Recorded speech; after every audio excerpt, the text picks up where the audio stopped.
Okay, so I did my presentation on the media and how it influences teens and our youth in this day and age, and how much it really has put an impact on what our kids see that is okay, and what becomes the new norm if it has to do either with body image, the amount of drugs that should be used, or even if they're not okay, like how easily exercised they are on TV, and along with how girls see their body and their body image, and how much that has really put stress on what their body should be like. So we can start the presentation.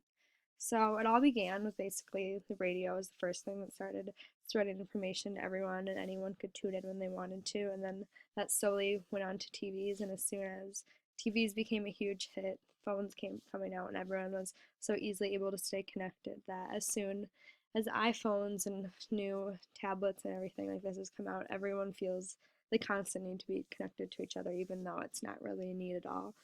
And there's without a phone, most kids feel that they're missing out on something that may not even be going on. And once they go on media or watch TV, they simply see these stereotypes that they think are the norms for everyone, when really it's just only a certain amount of people can really be this skinny or have the amount of money to do this much coke or anything like that. And just the norms that TV and media are setting are really damaging our youth, especially with things like violence and bullying, and thinking that it is okay even when it is not at all. So here are some statistics I found. 95% of all dieters will regain their lost weight within 5 years, and can honestly say, like, out of all my friends, I know every single one of them had said, oh, like, I don't like how I look, and I can imagine this is the same theme in almost every friend group. Um, 35% of normal dieters progress to pathological dieting. Of those, 20 to 25% progress to partial or full syndrome eating disorders. That's just a scary number to think that even at our own school, like that many kids or girls could be struggling with those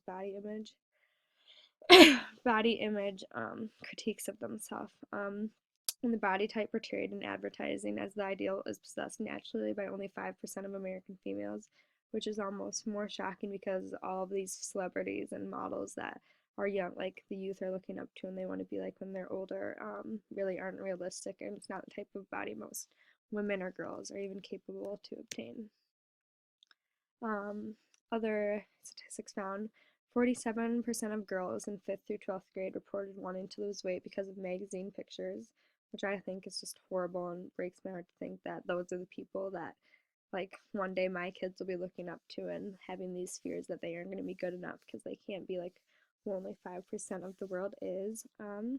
69% of girls in 5th through 12th grade reported that magazine pictures influenced their idea of a perfect body shape, which goes along to support what I just said, and 42% of 1st through 3rd grade girls want to be thinner, which is just so sad to think about because they're so young, and that the fact that they have to worry about their body when they're just really finding out who they are and trying to find friends is very sad. And then the last one is 81% of 10-year-olds are afraid of being fat. And at that age, you should be worrying about like going into middle school and having fun with your friends and just like living life instead of having to worry about what you'll look like.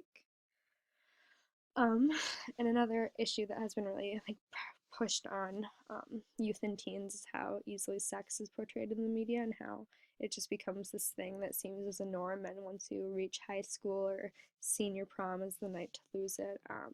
So many like kids think that it just should be something that everyone should be doing, and the statistic I found was approximately 50% of 15 to 19-year-olds are having sexual intercourse.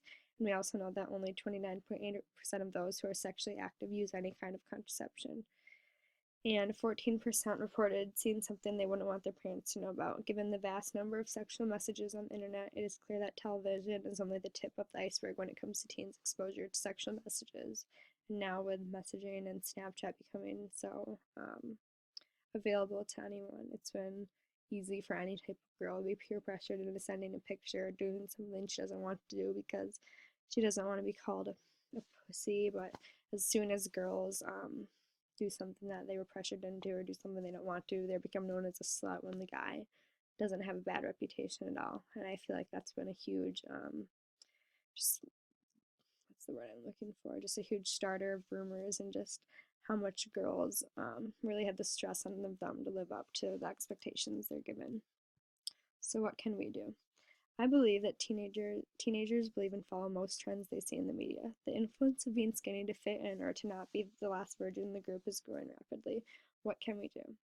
Should be the question we're all asking each other. The best step, I believe, is to educate and rebel what is seen as the norm in society. Encourage kids that the people that they do look up to and see is not really what reality is like and attainable for really anyone in the world.